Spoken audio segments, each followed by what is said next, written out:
Jai Sairam. Welcome back to my channel.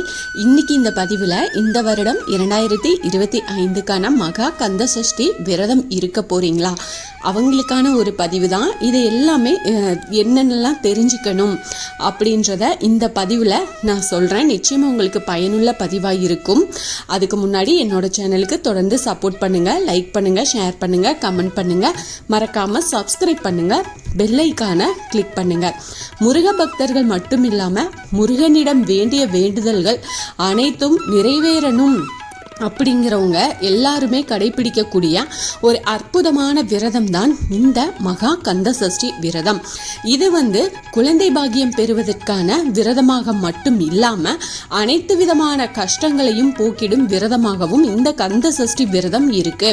கலியுகத்தின் கண்கண்ட தெய்வமான முருகப்பெருமானின் அருளை பெறுவதற்காகவும் பலவிதமான துன்பங்கள்ல இருந்து விடுபடுறதுக்கு ஏற்ற விரதமாக பார்க்கப்படுது இந்த கந்த சஷ்டி விரதம். மாதந்தோறும் வரும் சஷ்டி திதியில விரதம் இருந்தாலும் இல்லாவிட்டாலும் இந்த ஐப்பசி மாதத்துல வரும் வளர்ப்பிறை சஷ்டியான மகா கந்த சஷ்டியில் விரதம் இருந்து முருகப்பெருமான வழிபாடு செஞ்சோம் அப்படின்னா வாழ்க்கையில அனைத்து நலன்களையுமே பெற முடியும். ஐப்பசி மாத அமாவாசைக்கு அப்புறமா வரும் பிரதமையில் துவங்கி சப்தமி வரையிலான 7 நாட்கள் கடைபிடிக்க வேண்டிய விரதம் தான் இந்த கந்த சஷ்டி விரதம். இந்த ஆண்டு பிரதமை திதி அக்டோபர் 21ஆம் தேதி மாலை 5:49 மணிக்கு துவங்கி அக்டோபர் 22ஆம் தேதி மாலை 7:40 மணி வரைக்கும் இருக்கு. அதனால 22ஆம் தேதி இரவே சஷ்டி ஆரம்பம் ஆகுது. அக்டோபர் 22ஆம் தேதி துவங்கி அக்டோபர் 28ஆம் தேதி வரையிலான 7 நாட்கள் மகா கந்த சஷ்டி விரதம் அனுஷ்டிக்கப்படுவாங்க. சிலர் கந்த சஷ்டி விரதத்தை 6 நாட்கள் மட்டுமே கடைபிடிச்சு சூரசம்ஹாரம் நிறைவடைஞ்சதும் விரதத்தை நிறைவு செஞ்சுப்பாங்க. ஆனா சூரசம்ஹாரம் முடிஞ்சு வள்ளி தெய்வானைய திருமணம் செஞ்சு மகிழ்வுடன் இருக்கும் சமயத்துல தான் விரதத்தை நிறைவு செய்யணும். கந்த சஷ்டி விரதம் அப்படிங்கிறது 7 நாள் விரதம் தான். இந்த கந்த சஷ்டி விரதம் இருந்தா செல்வம் சேரும், தீர்க்க முடியாத நோய்கள் தீரும், திருமணம் நடைபெறும், வேலை கிடைக்கும், வீடு வாங்கணும், வாழ்க்கையில என்னென்ன தேவை இருக்குதோ அது அனைத்துமே கிடைக்கும்.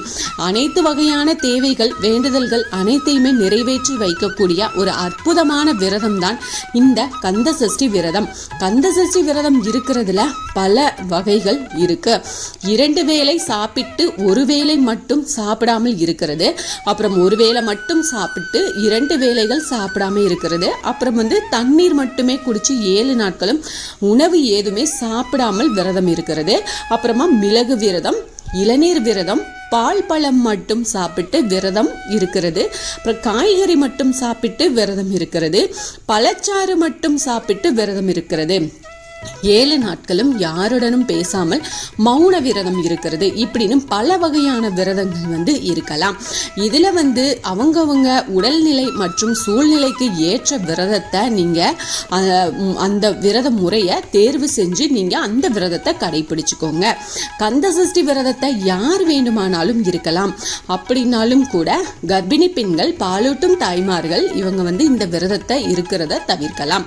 பெண்களுக்கு விரதம் இருக்கும் போது மாதவிடாய் வந்துருச்சு அப்படின்னா பூஜை அறைக்கு போகாம பூஜை எதுவும் செய்யாம வெளியில இருந்தபடியே விரதத்தை நீங்க தொடர்ந்து இருக்கலாம். மாலை அணிந்து காப்பு கட்டி தான் கந்த சஷ்டி விரதம் இருக்கணும் அப்படின்றது கிடையாது.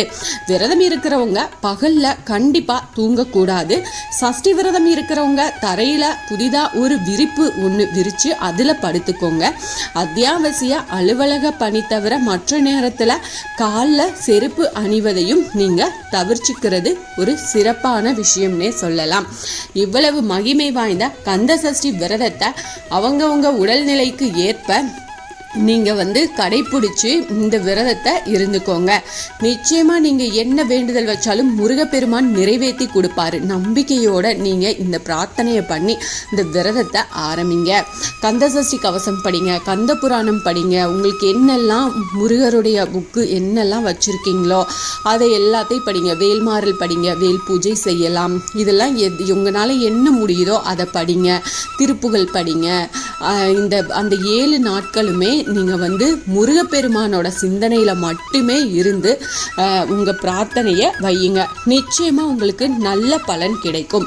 இந்த பதிவு உங்களுக்கு பயனுள்ள பதிவாக இருக்கும் அப்படின்னு நான் நம்புகிறேன். இதில் ஏதாவது சந்தேகம் இருந்தால் எனக்கு கமெண்ட்டில் கேளுங்க, நான் பதில் சொல்கிறேன். என்னோட சேனலுக்கு தொடர்ந்து சப்போர்ட் பண்ணுங்கள். லைக் பண்ணுங்கள், ஷேர் பண்ணுங்கள், கமெண்ட் பண்ணுங்கள், மறக்காமல் சப்ஸ்கிரைப் பண்ணுங்கள், பெல் ஐக்கானை கிளிக் பண்ணுங்கள். இது போல் எனக்கு தெரிஞ்ச ஆன்மீக பதிவுகளை உங்ககிட்ட நான் ஷேர் பண்ணுறேன். Thank you friends. மீண்டும் அடுத்த பதிவில் சந்திப்போம்.